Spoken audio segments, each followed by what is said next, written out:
మీ బ్యానర్లో మీరు పెట్టిన భారత్ బ్యానర్లో మీరు తీసిన సినిమాలకి బ్యాలెన్స్ షీట్ చూసుకున్నారా సార్? బ్యాలెన్స్ షీట్లు నేను చెప్తున్నాను అదే కదా, ఇది it is not so easy. ఒక సినిమా తీయటం అనేది ఇవాళ ఏం కష్టమైన పని కాదు. దాన్ని ప్రజల దగ్గరికి తీసుకెళ్ళటం, దాన్ని మార్కెట్ చేయటం, దాని గురించి కొన్ని నరాలు దిగిపోతాయి. అవును, అందుకనే నేను అయిన తర్వాత ఈ బయట సినిమాలు చేయొచ్చులే, ఇంత టెన్షన్లు. అంటే మనకు ఎలా ఉంటుందంటే సార్, ఇప్పుడు మా సినిమా ఉంది, ఇప్పుడు నేను సైతం సినిమా తీసినప్పుడు ఖర్చు ఎట్ట అవుతుందో మీకు తెలుసు. మనం చాలా జాగ్రత్తగా చేసినా ఖర్చు అయ్యేది అవుతుంది. ఇప్పుడు పాత సిస్టంలో మా నాన్నగారు వాళ్ళు తీసినప్పుడు యువతరం గదిలింది ఎర్రమల్లలో పర్సంటేజ్ విధానం అని ఉండేది కదా. అవును. సో థియేటర్కి వేస్తే 50% వీళ్ళకి వచ్చేది, 50% రెంట్ కింద వెళ్ళేది. ఇప్పుడు సిస్టమ్ మారిపోయింది. అందుకనే ఆ సినిమాలన్నీ ఆడినాయి అన్ని రోజులు. ఇప్పుడు ఇంకా డిఫరెంట్. మేము నేను సైతం టైంకే సినిమా రిలీజ్ చేయాలంటే థియేటర్ రెంట్లకి వేసుకోవాలి. ఏ థియేటర్ 4 లక్షలు 3 లక్షలకు తక్కువ ఉండదు. వారానికి సరే మనకు తెలిసిన వాళ్ళు కాబట్టి థియేటర్లో వేస్తారు. వచ్చిన డబ్బులు ఆ రెంట్కే సరిపోతాయి కదా సార్. ఇప్పుడు మొదటి వారం 1.5 వచ్చింది అనుకోండి, ఆ థియేటర్ రెంట్లకి 20% ట్యాక్స్, పోస్టర్ ఖర్చులు, ఈ ఖర్చులు, ఆ ఖర్చులు. చూడటానికి అందరూ అబ్బో భలే ఉందే జనం అంతా వచ్చారే అనుకుంటారు. ఆ 2-3 వారాలు, వారం 50 రోజులు ఆడినా థియేటర్ రెంట్ల వరకు వస్తాయి. ఇప్పుడు ఇంకా అప్పుడన్నా అట్లీస్ట్ అవైలబిలిటీ ఆఫ్ థియేటర్స్ ఉన్నాయి. ఇప్పుడు అసలు మీకు తెలిసిందే కదా, ఇప్పుడు అసలు ఒకే సినిమా 10,000 థియేటర్లు, 2,000 థియేటర్లు అంటే, ఇప్పుడు ఫర్ ఎగ్జాంపుల్ ఒంగోలు లాంటి ఏరియాలో అప్పుడు 10 థియేటర్లు ఉన్నాయి అనుకోండి. ఒక సినిమాలో ఒక థియేటర్లో పెద్ద సినిమాలు 2 ఆడే, ఇంకో థియేటర్లో పెద్ద సినిమా. ఈ చిన్న సినిమాలు ఉన్నాయి అనుకోండి, ఏది ఆ నలుగురు లాంటి సినిమాను, లేకపోతే అలాంటి సినిమా, అది ఒక థియేటర్లో ఆడుతుండేది. ఇప్పుడు అసలు పెద్ద సినిమా వస్తుందంటే ఆడు 10 అయ్యేస్తాడుగా. అవును, 1 వీక్లో లేకపోతే 1 వీక్ 10 థియేటర్లు ఆ ఊర్లో ఉన్నాయి అయ్యేస్తాడు. ఇది అసలు తీసి అవతల పెడతాడు. కంపల్సరీ అదే సినిమా చూడాలి అంతా.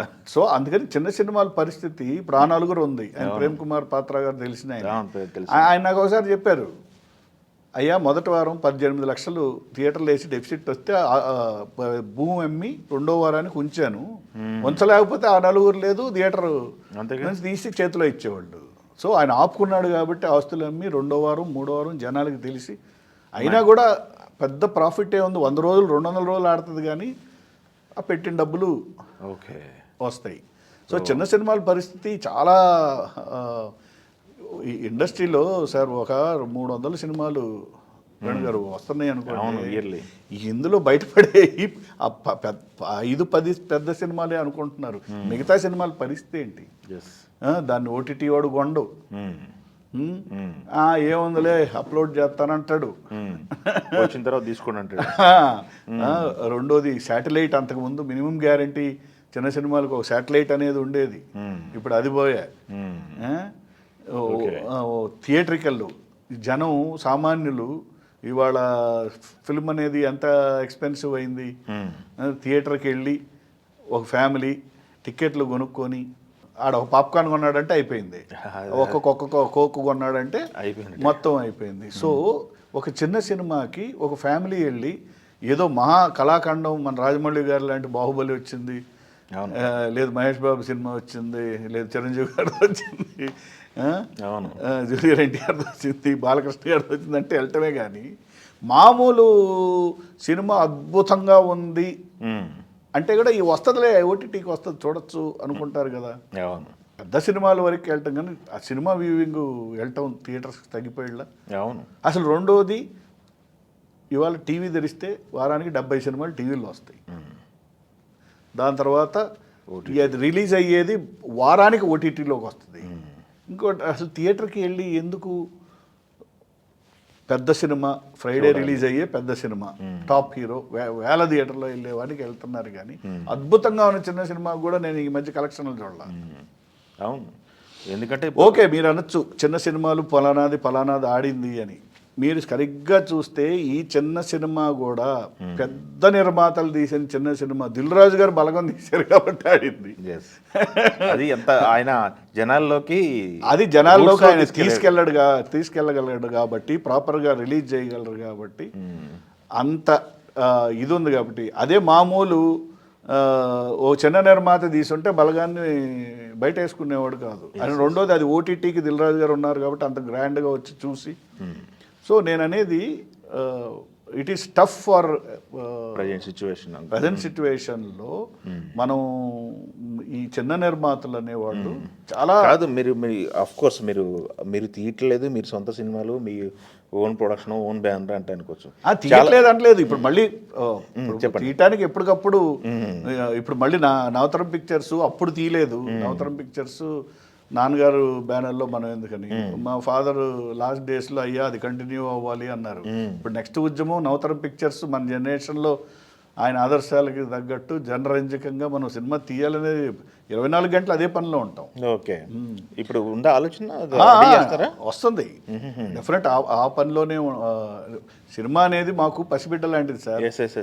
ఇట్ నీడ్స్ లాట్ ఆఫ్ ఇది. సో దేశం అంతా వెళ్ళి పనులు చేసి మళ్ళీ ఇప్పుడు యాక్చువల్లీ మేమందరం ఇప్పుడు మేము school KC higher secondary Mylapore, అప్పట్లో తెలుగు వాళ్ళందరూ పాపులర్. వీళ్ళందరూ నా సీనియర్స్.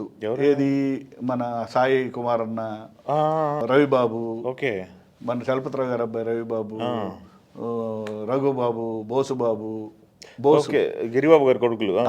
బోసుబాబు అప్పట్లో హీరోగా మేము మా స్కూల్లో అది ఒక పెద్ద కాంపిటీషన్ ఉండేది. ఫస్ట్ మా స్కూల్కి సినిమా వెళ్ళింది రవిశంకర్. ఏది మన సాయంతం బ్రదర్ రవిశంకర్ గారు. రవిశంకర్ గోరెంటాకులో సోమన్ బాబు చేశారు. అసెంబ్లీలో నుంచి ఉంటే అందరు రవిశంకర్ని చూసేవాళ్ళు.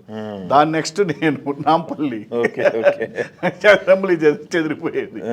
సో ఇలా అందరమే ఫిల్మ్ పెద్ద కమ్యూనిటీ. ఇక హీరోయిన్లు చాలా మంది ఉన్నారు. సో ఇలా మేమందరమే. ఇప్పుడు నేను సూపర్ స్పెషాలిటీ ఎటో పోయా, రవిబాబు ఎటో ఇంజనీరింగ్కి వెళ్ళారు.